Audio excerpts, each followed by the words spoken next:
Today we're going to look at two-step equations. Two-step equations means that there's just two operations that we need to do in order to isolate the variable, to get it alone.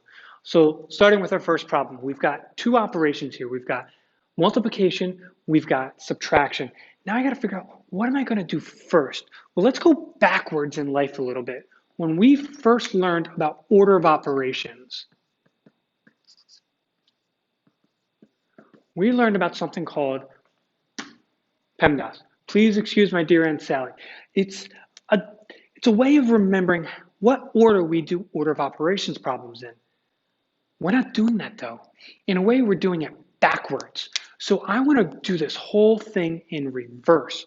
Now, just keep in mind, addition and subtraction are linked, multiplication and division are linked. So I want to use this backwards to solve these. So the first thing that's telling me is addition, subtraction.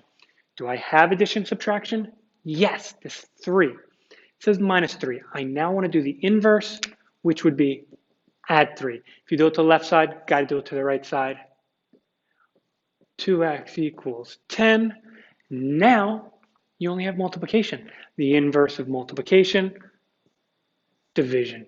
We want to divide by that number, stopping x from being alone. In this case, 2. They cancel out. X equals 5. We now have subtraction again and multiplication.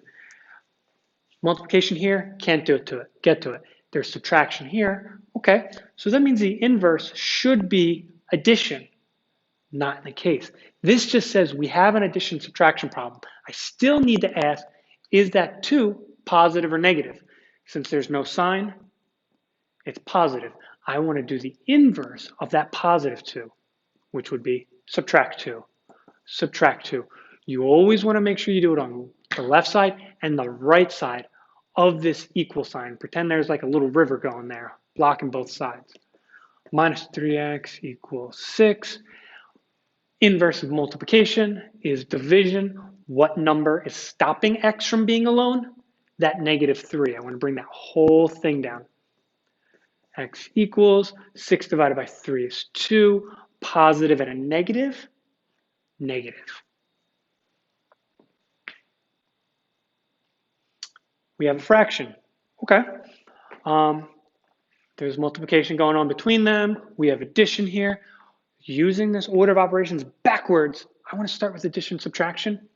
I want to start with this 2. I got to move the 2. In order to isolate this, in order to get it alone, I got to move by addition, subtraction. So plus 2, so we subtract 2. 1/3 x equals 3. Now, if you remember, the only way to get rid of, well, one of the ways to get rid of that fraction is to multiply by its reciprocal. Multiply by that reciprocal. These 3's cancel out. You're only left with 1 all over. We don't need to show it. X equals. On the other side, I don't really need this 1, so I can ignore it. Let's pretend it doesn't even exist. 3 and 3, 9. X equals 9. Two-step equations.